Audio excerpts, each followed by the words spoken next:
매일 성경과 함께 7월 7일 오늘의 말씀은 히브리서 5장 11절에서 6장 8절입니다. 멜기세덱에 관하여는 우리가 할 말이 많으나 너희가 듣는 것이 둔함으로 설명하기 어려우니라. 때가 오래되었으므로 너희가 마땅히 선생이 되었을 터인데 너희가 다시 하나님의 말씀의 초보에 대하여 누구에게서 가르침을 받아야 할 처지이니 단단한 음식은 못 먹고 젖이나 먹어야 할 자가 되었도다. 이는 젖을 먹는 자마다 어린아이니 의의 말씀을 경험하지 못한 자요. 단단한 음식은 장성한 자의 것이니 그들은 지각을 사용함으로 연단을 받아 선악을 분별하는 자들이니라. 그러므로 우리가 그리스도의 도의 초보를 버리고 죽은 행실을 회개함과 하나님께 대한 신앙과 세례들과 안수와 죽은 자의 부활과 영원한 심판에 관한 교훈의 터를 다시 닦지 말고 완전한 대로 나아갈지니라. 하나님께서 허락하시면 우리가 이것을 하리라. 한번 빛을 받고 하늘의 은사를 맛보고 성령에 참여한 바 되고 하나님의 선한 말씀과 내세의 능력을 맛보고도 타락한 자들은 다시 새롭게 하여 회개하게 할 수 없나니 이는 그들이 하나님의 아들을 다시 십자가에 못 박아 드러내놓고 욕되게 함이라. 땅이 그 위에 자주 내리는 비를 흡수하여 밭 가는 자들이 쓰기에 합당한 채소를 내면 하나님께 복을 받고 만일 가시와 엉겅퀴를 내면 버림을 당하고 저주함에 가까워 그 마지막은 불사름이 되리라. 히브리서 5장 11절에서 6장 8절 말씀을 함께 묵상하겠습니다. 히브리서를 읽는 성도들이 지금 심각하고 고통스러운 환난과 핍박 가운데 있습니다. 이 환난과 핍박을 견디고 이겨낼 수 있는 방법은 성숙한 신앙을 가지는 것인데요. 히브리서를 읽는 성도들은 설상가상으로 믿음이 어린 성도들, 아직 도의 초보를 벗어나지 못한 성도들이 많이 있었습니다. 오늘 본문 11절, 14절이 그 부분을 터치하고 있습니다. 어제 예수님이 큰 대제사장이라고 설명하면서 예수님은 아론 자손은 아니지만 멜기세덱의 계열의 제사장이라고 가르쳤지요. 그런데 저자는 이 부분을 더 깊이 있게 다루고 싶고 더 많은 이야기를 하고 싶었습니다. 하지만 히브리서를 읽는 성도들이 듣는 것이 둔하여 다 설명하기 어렵다고 하지요. 듣는 것이 둔하다라는 말은 나태하고 사고의 타성을 뜻합니다. 이들은 귀를 막고 더 이상 배우려고 하지 않고 깨달으려고 하지 않습니다. 이들은 오래 믿었지만 여전히 가르침을 받아야 되고 말씀의 초보를 배워야 하고 단단한 음식을 먹지 못하고 선생이 되어야 하지만 선생이 되지 못한 상황에 놓여 있다고 하지요.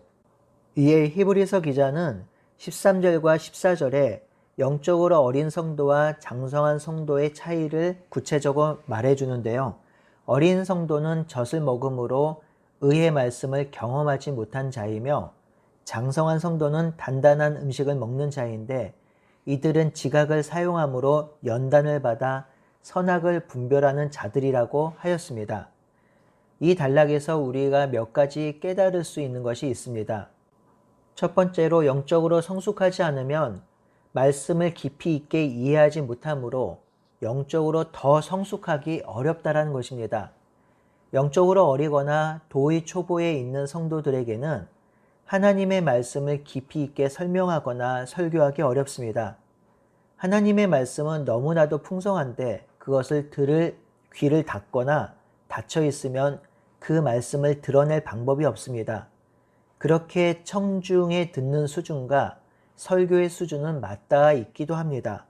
청중이 말씀의 심오한 진리에 관심이 없고 내가 듣고 싶은 말씀만 듣고 싶을 때 그리고 즐거운 말, 재미있는 것, 유머에만 관심을 갖고 있으면 설교자가 영적인 통찰력을 가지고 심오한 진리를 전달할 수가 없습니다.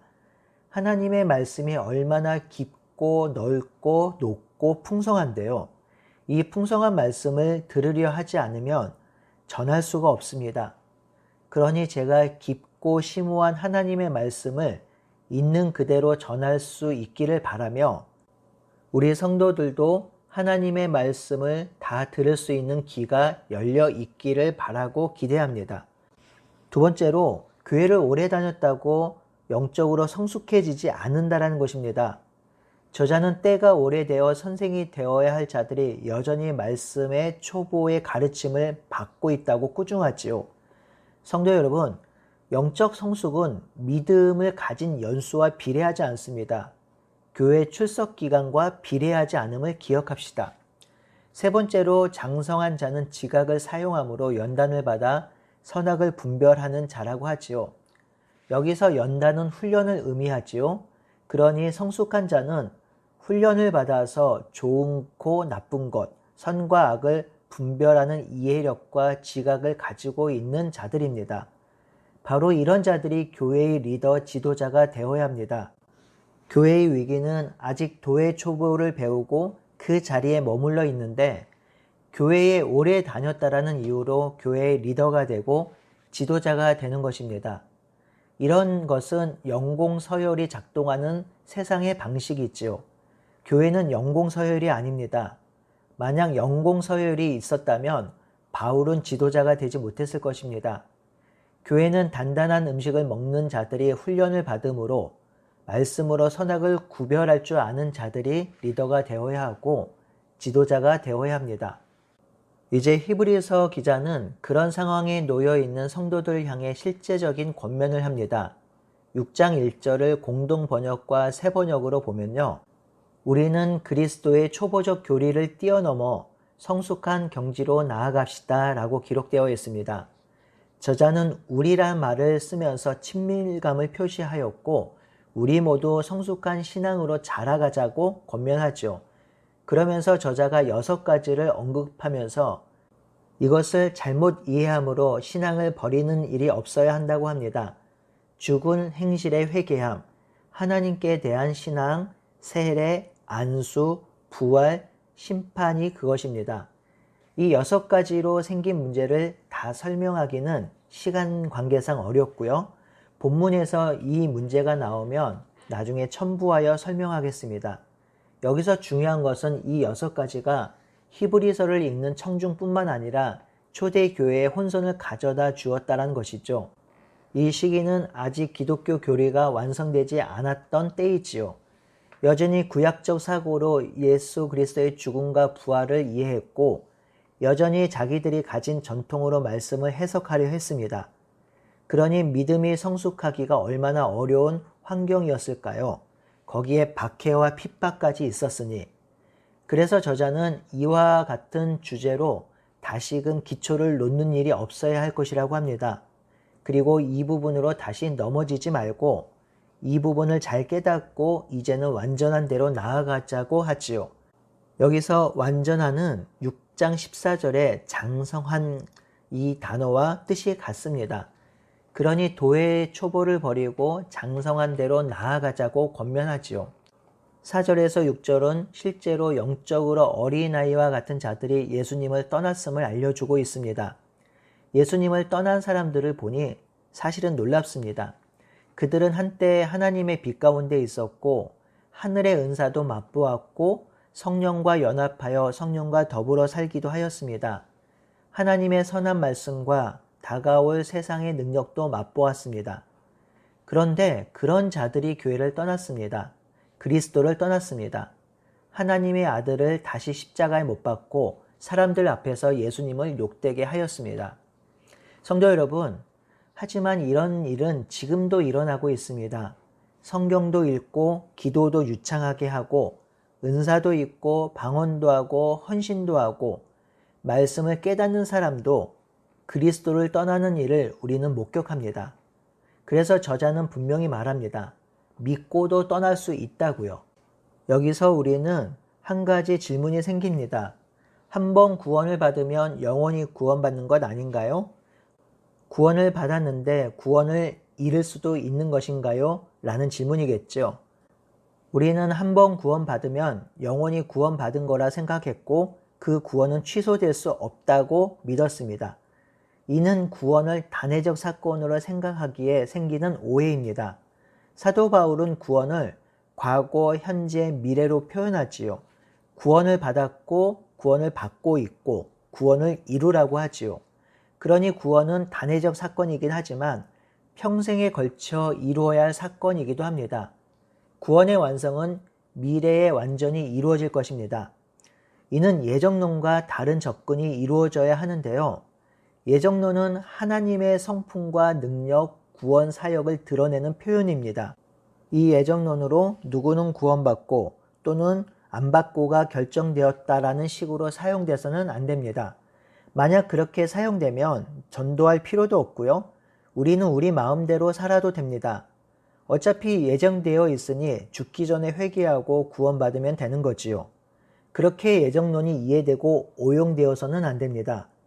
우리가 구원을 누리고 구원을 살고 주의 재림 때에 완전한 구원을 누릴 텐데 이 모든 역사를 아시고 주관하신 분이 바로 하나님이라는 신앙 고백이 예정론입니다. 마지막 7절, 8절은 식물 비유를 사용하고 있는데요. 이는 땅이 비를 흡수하여 채소를 내면 하나님께 복을 받고 가시와 엉겅퀴를 내면 버림받는다고 하지요. 이는 씨 뿌리는 비유와 비슷한데요. 하나님의 말씀을 잘 배우고 도의 초보를 버리고 단단한 말씀을 먹음으로 30배, 60배, 100배의 열매를 맺으면 하나님이 기뻐하시고요. 그렇지 않으면 하나님의 저주를 받는다는 것입니다. 그러니 우리는 도의 초보를 버리고 단단한 말씀을 먹어야 합니다. 단단한 말씀을 먹고 훈련을 받음으로 선악을 구분하여 장성한 그리스도에게까지 자라가야 합니다. 그렇지 않으면 세상은 우리를 넘어뜨리고 실족하게 하며 도의 초보조차 버리게 할 수도 있습니다. 오늘 메시지는 선명합니다. 지금의 신앙의 자리에 안주하지 말고 자라고 성숙하여 완전한 대로, 즉 성숙한 성도로 자라가라는 것이죠. 성도 여러분, 우리 함께 자라갑시다. 함께 성숙해 갑시다. 그리하여 하나님의 신령한 복을 누리며 이 땅에서 하나님이 주시는 위로와 기쁨을 누리며 살아가는 우리 모두가 되기를 바라고 소원합니다. 아멘.